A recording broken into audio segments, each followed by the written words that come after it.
Hey, if you're a beginner and you want a new and better way to play fingerstyle, then today's your lucky day. Today is going to be the Zager Instruction method.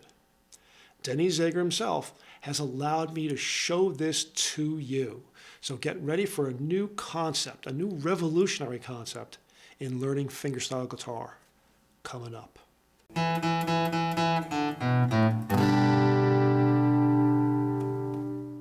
Hey, Paul Zagorski here, PZ Guitar, your virtual practice partner. You know, Denny Zager he developed the Zager Instruction method over 50 years ago. And there have been thousands of students that he has taught personally using this streamlined method. This method uses a notation that he developed himself, and it doesn't rely on traditional musical score. You don't have to read music. This lesson is going to be in two sections. The first section is an explanation of the notation that Denny uses, and the second section will be full demonstration on the guitar. Now, I've indexed this lesson so that way if you want to skip ahead to the demo part, if you simply just can't wait, or you have already reviewed and understand the notation. But I highly recommend that you get acquainted with the notation first, at least once. So let's switch over to the notation and explaining this system. And then we'll get back to demonstration mode, and we'll do a full arrangement of an absolute classic song first made famous by Elvis Presley, Love Me Tender. So here we go, section 1.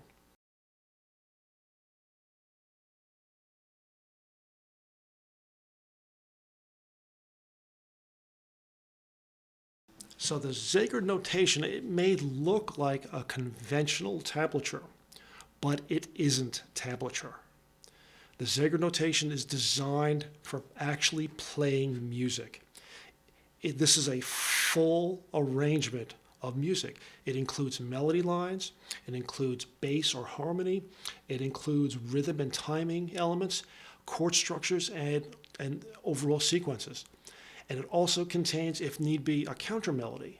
All the elements that make up a full orchestration, a full arrangement, are encapsulated in this notation.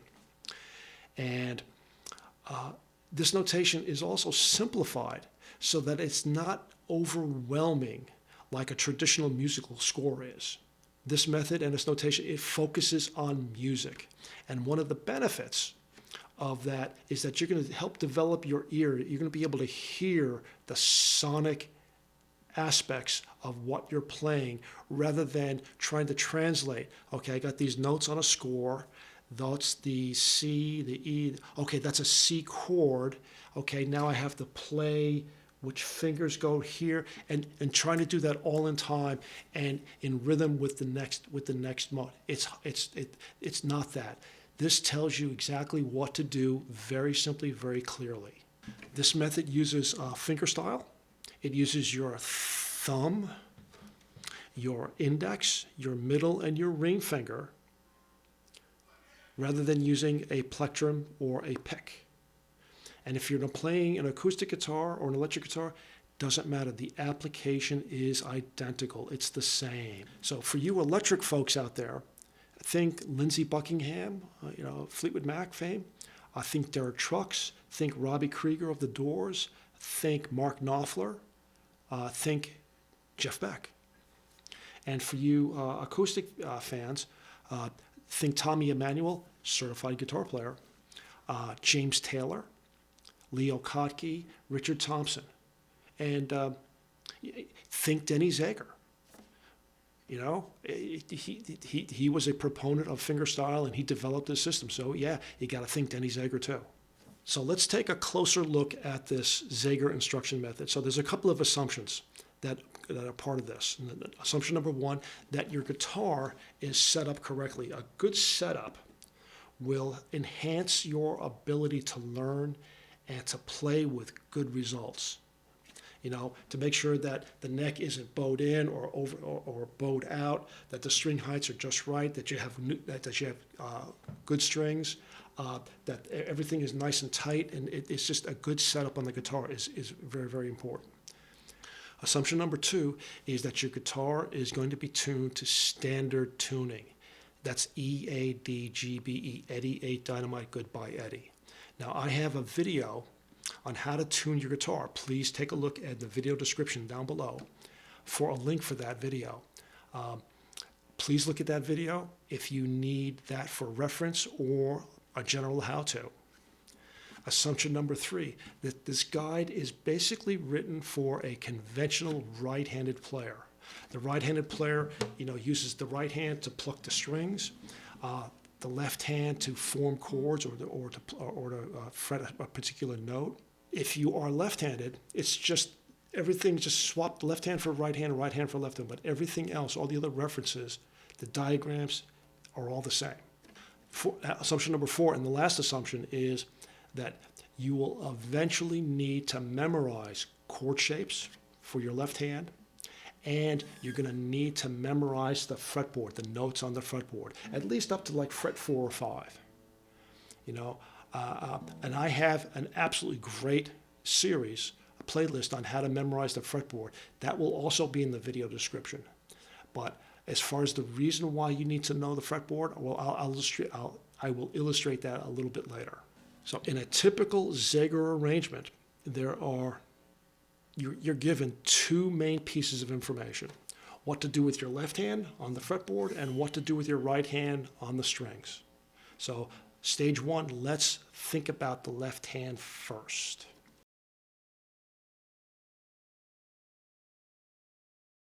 So we're going to use the chord A7, A dominant 7, open A7, as a typical chord for you to learn about. And so take a look at the figure that's on the screen, figure number 1. And on here, this is a partial representation of your fretboard. And as you can see here, there are 6 strings, labeled 6, 5, 4, 3, 2, 1, E, A, D, G, B, E. And if you actually take a look at the graphic, you see that the 6th string is kind of thick, and the 1st string, the high E string, is kind of thin. So that gives you another visual reinforcement as to what this is. The thick black line at the top there is the nut. The thinner black lines represent the frets, and the spaces in between, that's the fret spaces. The 2 boxes that are there, box that's labeled 2 and 3, that's for your fingers 2 and 3. So here are your fingers, the way things are going to be labeled. Your thumb is labeled X. Finger 1, 2, 3, 4. So that's for your fretting hand. Those are your fingers. X, 1, 2, 3, 4. So to form this chord, this A7 chord, what we'll do is take a look at the figure number 2 here. Figure number 2 is we place our finger number 2, our middle finger, on the 4th string behind the 2nd fret, and we place our 3rd finger, our ring finger, on the 2nd fret as well, but on the B string or string number 2. And it will look like it is on the diagram, as well as on the camera right over here. So you saw a picture of A7. So here's a typical, more traditional graphical form stating the same thing. This is a typical graph, a chord picture of the chord A7. And it shows you fingers 2 and 3 on those strings. So that's a quick rundown of stage 1. Stage 2 is where a lot of the action is here, and which really separates where tab notation and the Zager notation diverge. Stage 2 here is we talk about what you do with the right hand. So if you take a look at figure number 3, this is a detailed look as to what is called, what Denny Zager calls a box, or a measure of music. And so let's go over the elements that you'll find here in this particular box. The box maps directly to a measure of musical notation. You could use box and measure interchangeably. What you're going to do with the left hand is form the A7 chord. That is your definition of your left hand's primary activities, is to form that chord. Everything else in this particular diagram is all about the right hand. So if you now take a look On the left side of the screen are the string numbers, 6, 5, 4, 3, 2, 1. So that's from the low E to the high E. 6, 5, 4, 3, 2, 1.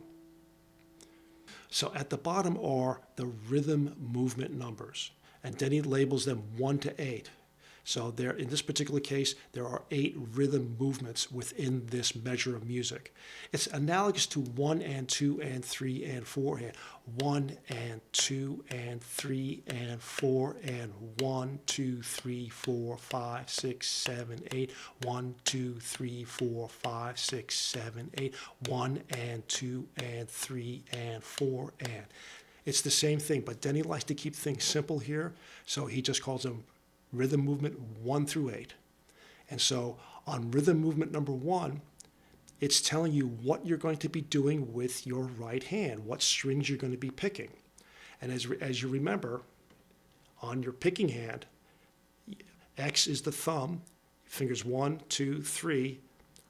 Finger number 4 is generally not used, and so Denny doesn't even bother using it. But I'm sure there are all going to be situations where you might want to use the 4th finger, your pinky, to pluck a string. But right now, in the application, just X, 1, 2, 3. So that first rhythm movement number 1, you see that you are playing 2 notes at the same time. Denny calls that a stack. You know, in my Fingerstyle beginner course, whenever I had 2 notes that were played simultaneously, where one of them was the thumb, I called it a pinch. So a pinch and a stack at this point, same thing. So it's telling you that when you form the A7 chord, you use your 3rd finger on your right hand and your thumb on the 5th string, and you play them simultaneously. That's rhythm movement number 1. It's the string number 2, string number 5, using your finger number 3 and your thumb.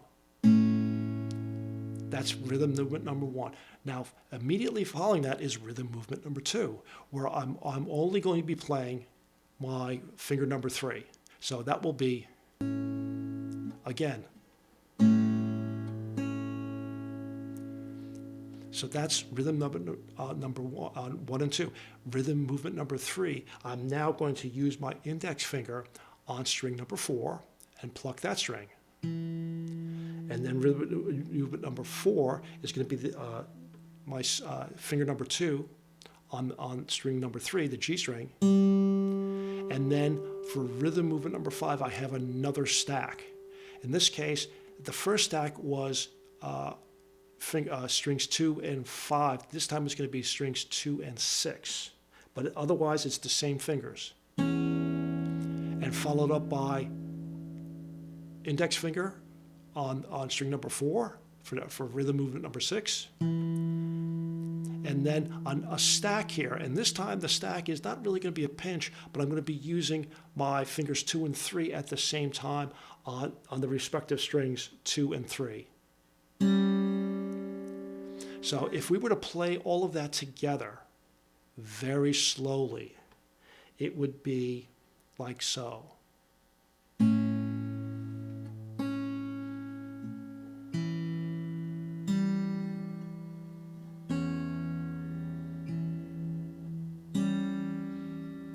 So let's just do that again, but very slowly. And again, it's rhythm movement number 1, 2, 3, 4, 5, 6, 7. Now, see what it is on rhythm movement number 8? That oblong graphic is a rest. You don't play anything, but you count it. So let's take a look at this, and so let's do this again from the beginning here. So rhythm movement number 1, and now play rhythm number 2, and now index finger. Now for rhythm movement number 5, it's the low E string and the B string. And now rhythm movement number 6 is the index or finger number 1. And now fingers 2 and 3 on strings 3 and 2. very, very interesting thing that you have to realize is that fingers 1, 2, and 3, you pluck upwards, and your thumb always plucks downwards. You never pluck up with your thumb, and you don't like do like a flamenco and flick it down with your index finger or your middle finger or your ring finger. Fingers 1, 2, and 3 always go up, and your thumb always goes down. So again, I just want to reiterate, it's thumb 1, 2, and 3. The thumb is an X. Why is it not a T? I don't know. Maybe I'll ask Denny someday. But just for now, whenever you see your thumb, it's the X. Whenever you see an X, use your thumb. So I want to go over this one more time here. This is a bare bones figure. Take a look at figure number 4 that's on the screen.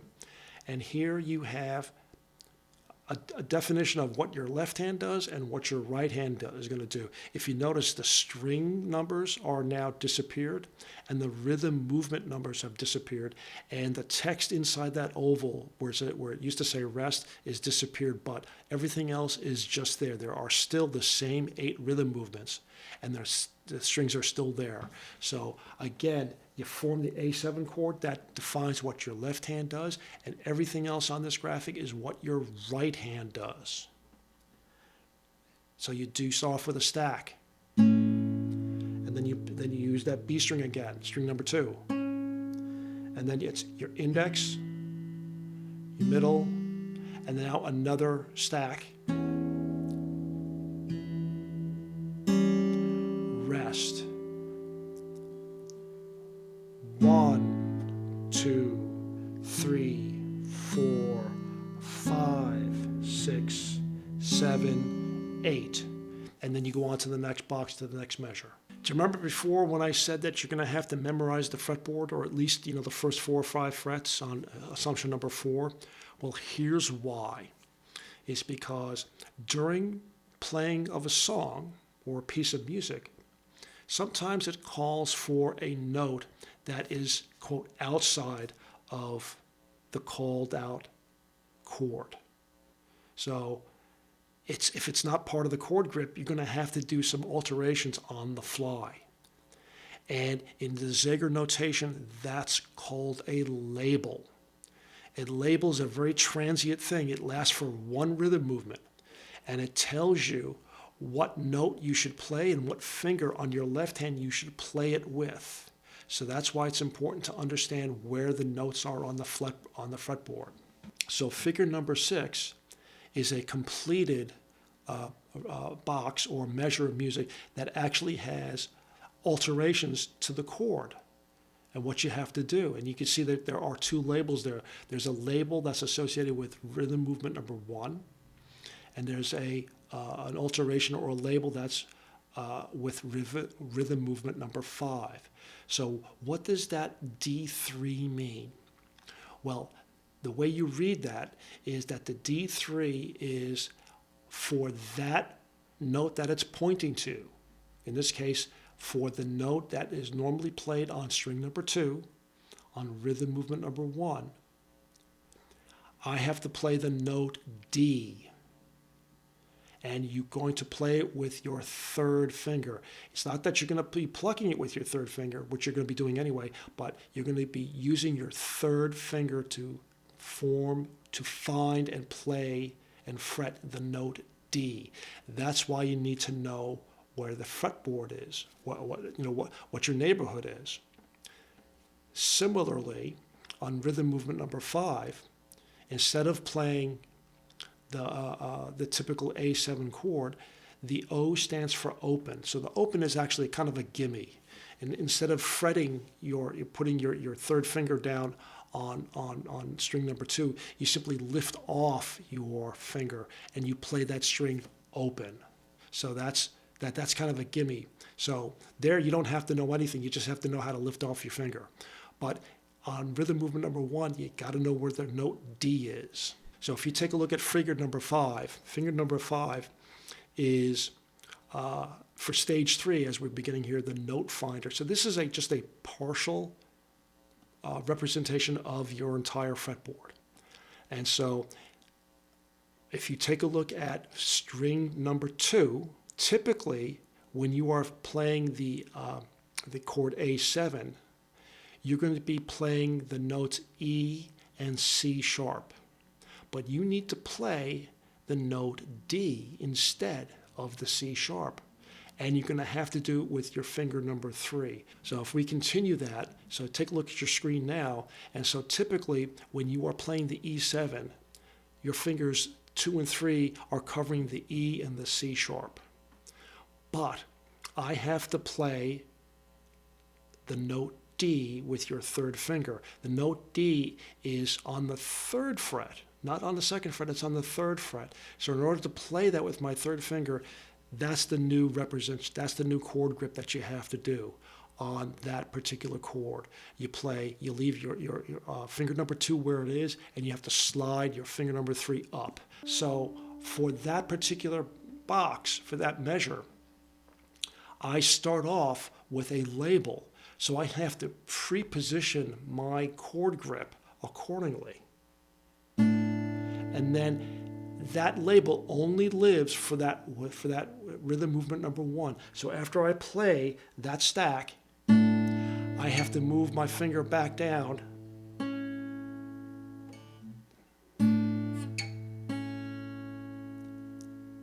Okay, so that's the advantage of the Zager method here. It's telling you what you're going to be doing with your right hand, and in this particular case, all the bold here, the A7 as well as the labels, telling you what you're going to do with your left hand. It simplifies the application here a great deal. So let's play this box straight through the way it's written here with the labels. So the first rhythm movement, I notice there's a label. I have to preload my grip so that way I'm covering the note D with my third finger on my fretting hand. And then after I play that rhythm movement number one, I have to move it back very quickly because I have to play that same string on rhythm movement number two.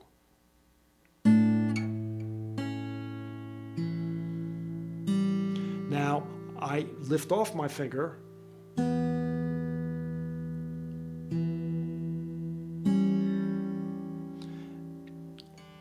I'm going to do that again.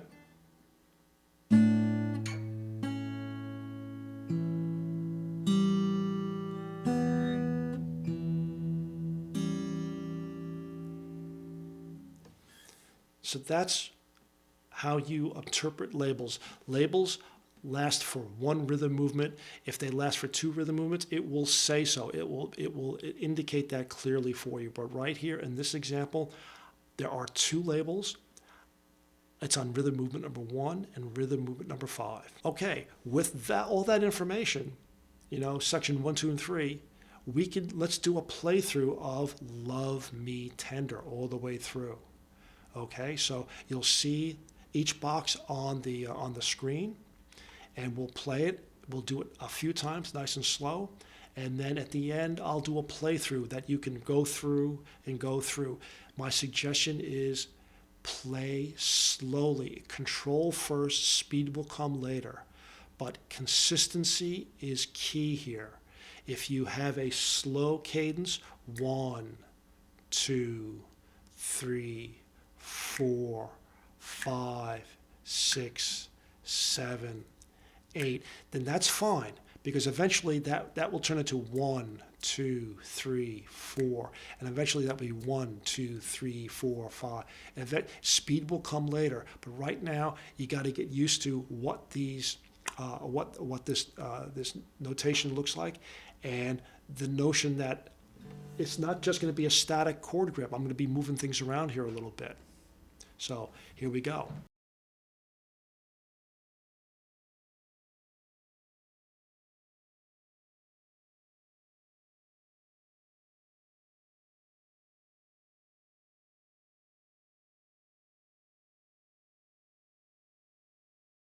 Love Me Tender is, in this particular case, there are 16 boxes or 16 measures to this.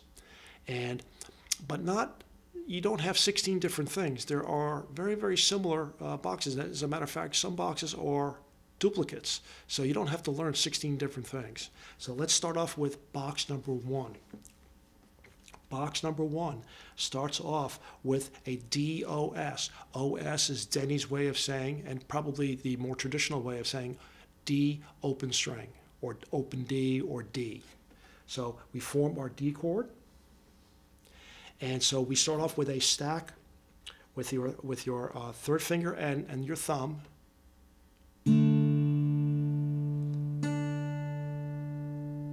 So it's, again, I'm going to do this painfully slow here. It's going to be a stack with three and thumb, followed by rhythm movement number 2 of the same third finger all by itself. And now, index finger on string number 4, a second finger on string number 3, and now we have a label. It's saying I need to play the note C sharp with my third finger on this hand. Well, if you remember from your string finder, right now I'm playing the note D with my third finger. So where's C sharp? It's closer to the nut. So in order to play that, I have to quickly shift and cover that note with my third finger and stack it with my thumb on the 6th string. And then quickly go back to where it was. Let's do that very slowly. I'll do that again just by that. So in order to play that stack, I have to move it back. And then I finish off with my index finger. So let's play that box all by itself, okay? I'm going to give my fingers a rest here a little bit. So let's go play that. Nice, very, very slow.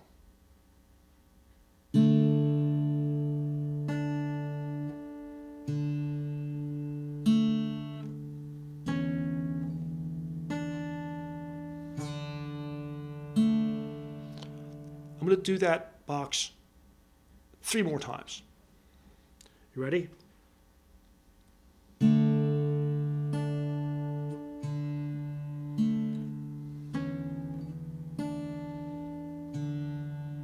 Again.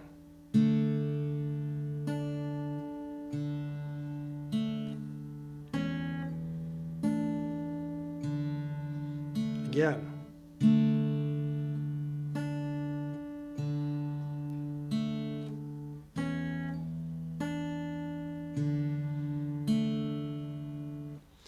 So that's box number 1. I would highly recommend that you get that down pat. That may take minutes, that may take hours, that may take a week to get, and that's okay. I mean, you got all the time in the world here to learn and practice this. So that was box number 1. Box number 2, after I play that finger number 2, the next box is an E7. E7, I notice no labels. Okay, so we start off with a stack, the 2 outside strings with your 3 and X, and then we climb, and now we have another stack, same 3 and X, but a different string for the X. Rest. So let's do that. So let's do that together. 1, 2, 3, 4, 5, 6, 7, 8. Remember, rests, you don't play anything, you count them anyway. Let's do the next box, which you may remember from our introduction. Box A7. Box number 3 is that A7 that's preloaded already, which we've already done, but let's do it again.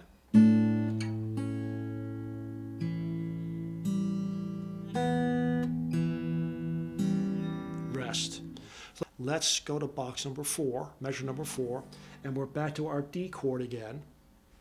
And the first thing I see, I have no labels, but there are 4 rests. Okay, basically quarter notes. So we start off with a stack, rest, and now this next stack is all three treble strings, 3, 2, and 1, are at the same time. And then we change our bass line, rest, and then those 3 treble strings again. So let's just do that.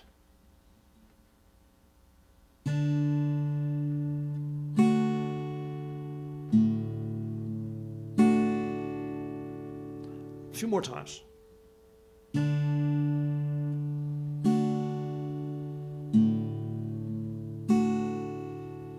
One more.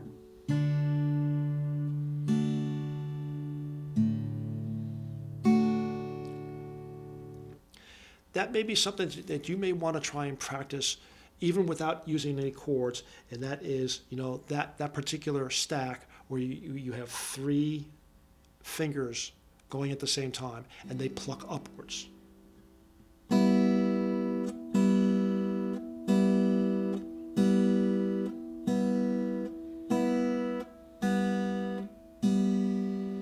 Okay, so that was box number 4. Box number 5, we stay on that D chord, and I notice there's one label on it. As a matter of fact, box number 5 is box number 1. You've already learned it. So it's kind of like having a freebie. So let's play box 4 again, and then we'll go right into 5. So box 4.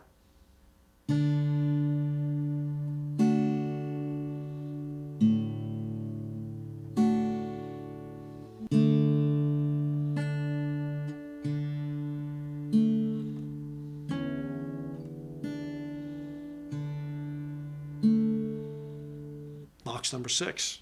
We're practically done. Box number 6. It's almost like box number 2. It's just the order is a little bit different. So box number 6 is it's an E7 chord, and I do my stack, outside strings. But now instead of my index finger, I use my finger number 3, and then it's 1 and 2.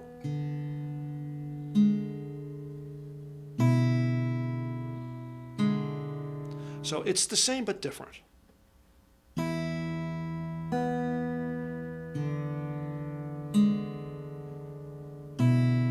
Rest, rest. Okay, we're chugging along here. So at any time that you want, you can stop the tape and play, and do this incrementally. Do box 1, then do 1 and 2, then practice 3, and then do box 1, 2, and 3, and then do box 4, and do 1, 2, 3, 4, and so on. So right now, let's do box number 7. I notice that there's 2 labels here, and it's preloaded. I have to pre-grip that note D, and then move it quickly back, and then it's a 2-fingered stack, and then it's my index finger, then it's open string label,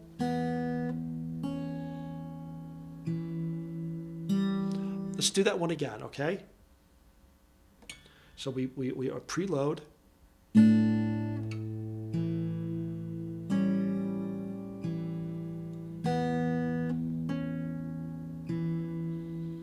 let's do that again.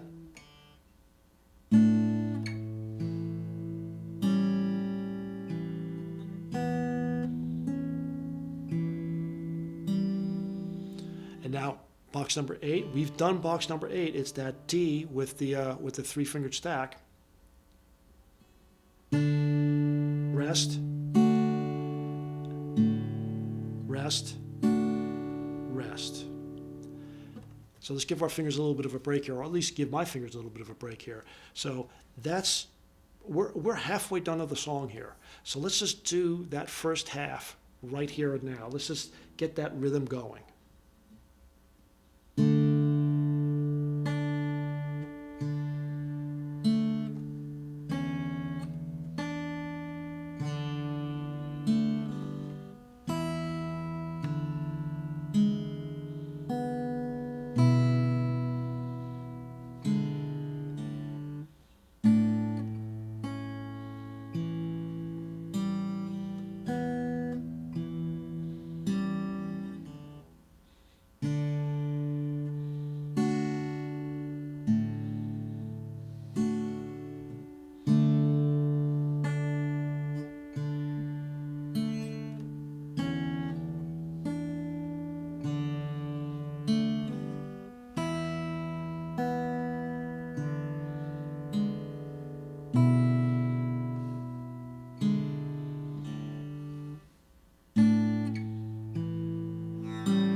that's the first half.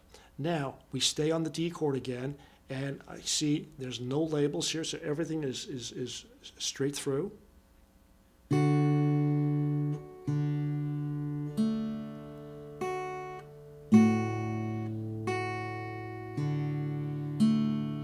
I want to do that measure again here.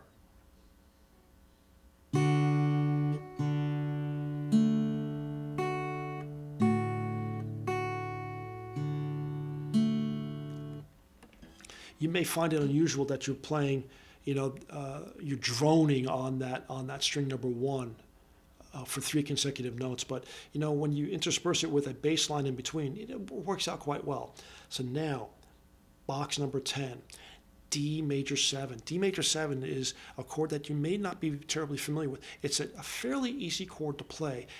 Denny likes to play it like so, where he uses his index finger to pluck, to hold down strings 1, 2, and 3 on the 2nd fret. And this particular chord requires a 4-note stack.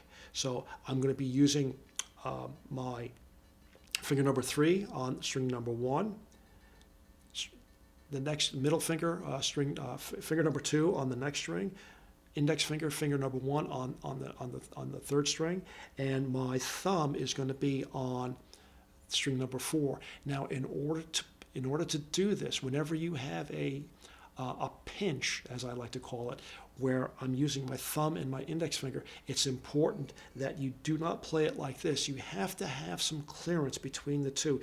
You have to have space for your thumb to go down, and you have to have space for your fingers to go up, because they can't meet in the middle, because then they interfere with one another. So let's preload it. And the other thing that Denny likes using this finger, I like using my finger number 3 for this. That's up to you. You decide which one you like. I like this version, but Denny likes this version, so I'm going to use that version for this right now. And so this particular stack is this. And then followed up by index finger, 2, and then 3, and then a stack of 3 and string number 5. Rest. Let's do that again.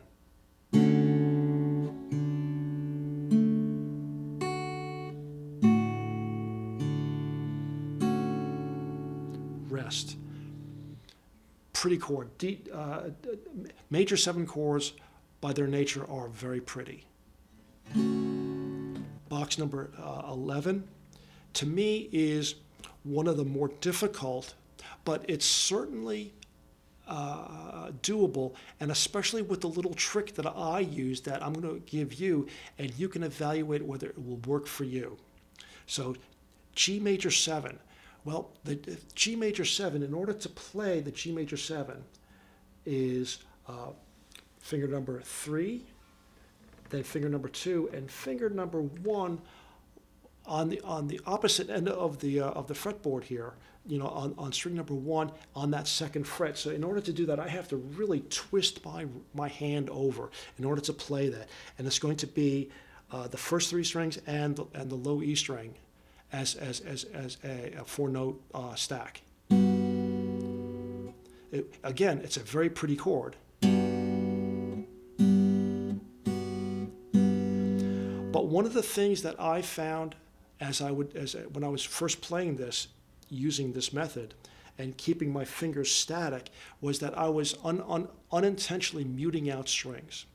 And it turns out that this is what I do, is after I play rhythm movement number 1, the only finger I keep on the fretboard now is finger number 2, because I'm going to need that in rhythm number 1, 2, 3, 4, in rhythm number 5. That's the only time I'm going to need it.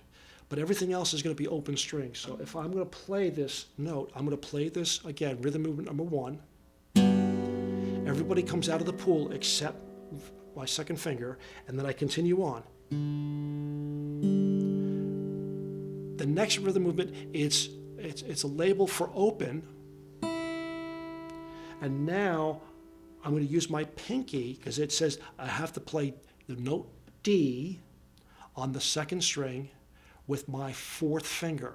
So I put my pinky down, and now I stack the second and the fifth string. And now everyone else comes off. And now I stack 3, 2, and 1 on the highest E strings. Again, the label says open string on the on the first string. So when I play this, I find it easier to. It takes a little bit extra mental CPU, but physically it's a little bit easier to implement when everybody comes off.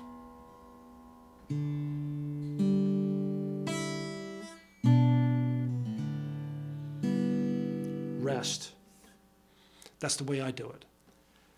So I suggest that you find your own path, but if you are grounding out other strings or muting out other strings unintentionally, try my method or find a method that works for you. Remember, you're going to be playing this by ear, and you'll be able to hear what works and what doesn't work. So now let's go to number 12. Number 12 is a typical D chord, and there's no labels, so that's actually kind of makes it simple.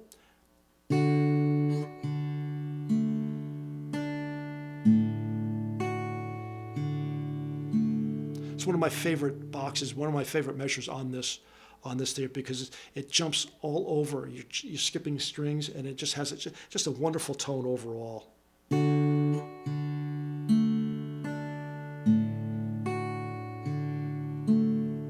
We stay on the D string, on the D chord for box 13 as we hit the home stretch.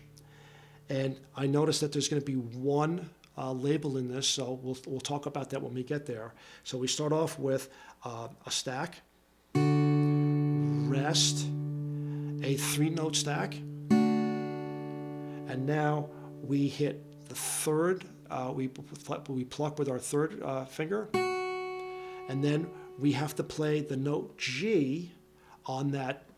And where is that note G? The note G is right underneath that finger that's already there. So, and then off. And then we finish off with. So let's play that very slow. First, let's give my finger a little bit of a break here. So let's play that very slowly. Rest.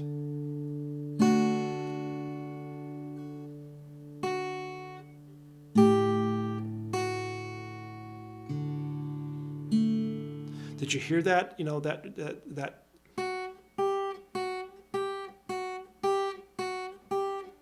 The difference is instead of playing the F sharp note, I'm playing the G note. G, F sharp. It's important to know your fretboard. Box number 14 looks familiar.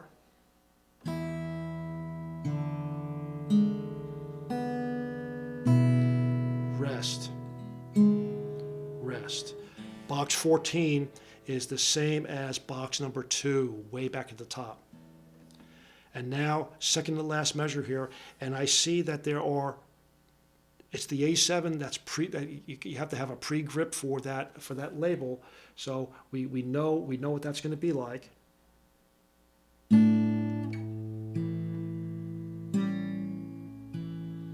And now, this is an unusual label here.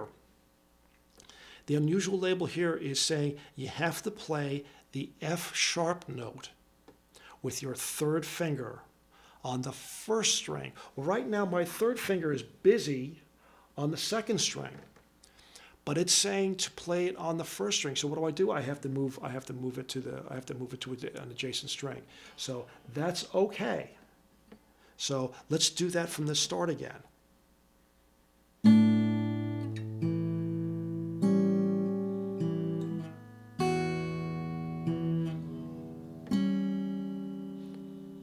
And now we go to our D chord, and the only thing I need here is really just keep my finger number 3 down and just play that simple little stack and let it ring. That's Love Me Tender. Zager style, Zager fingerstyle. And it's very straightforward. The notation. It tells you what to do with your left hand, what to do with your right hand, and that's just the way it doesn't get better than that. And so I filmed a couple of weeks ago a run through of this. And so let's play that now, because right now my fingers are on fire. I've been doing this for like an hour, and my fingers are just really, they need a break.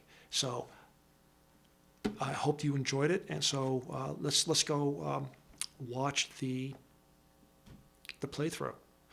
Do the playthrough as many times as you need.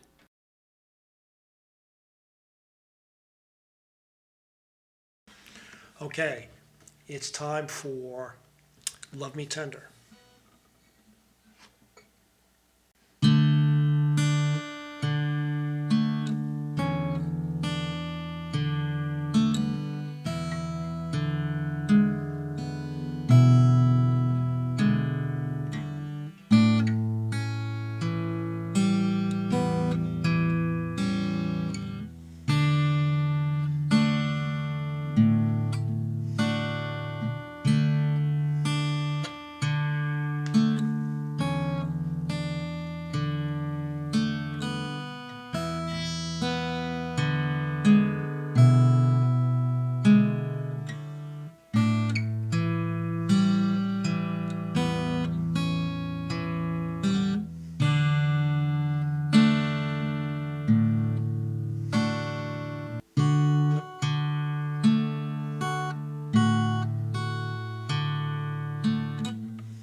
So that was the playthrough. That was Love Me Tender.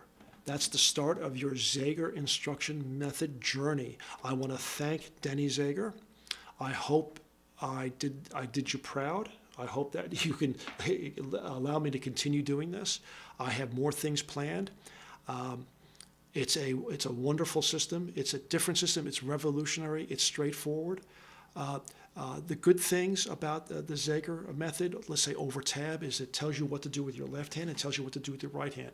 The downside is that, well, you got to know your fretboard and you got to know your chords, because it's not telling you what to do with your left hand unless there's a label. But the chords that you're going to be playing, you got to know your chords, and you got to know your fretboard in order to approximate the labels. Also, another assumption about this that I forgot to mention is that this particular nomenclature is designed for 4/4 time or 3/4 time. In other words, you have 8 rhythm movements or you have 6 rhythm movements. If you are playing 16 notes, I'm trying to come up with a system that will kind of do that. I haven't come up with anything good yet. I'll have to see if I can get a hold of Dennis and see whether or not we can come up with a good way of notating, 16th note type of thing. But I've enjoyed this. There's many more songs to do, and there's other things, an offshoot of this, and that is typical finger patterns that you can then just apply to anywhere you want, and that's going to be one of the things I'm going to be doing next. Actually, the next thing I'm going to be doing is an interesting thing that I've converted to the Zager Instruction method. Is that when I first started, I'm giving the next lesson away actually. I started off with classical guitar, and one of the exercises that we used to do was a finger pattern using chords, and so I've converted that to Zager notation, and that's what we're going to be doing next. And it's actually kind of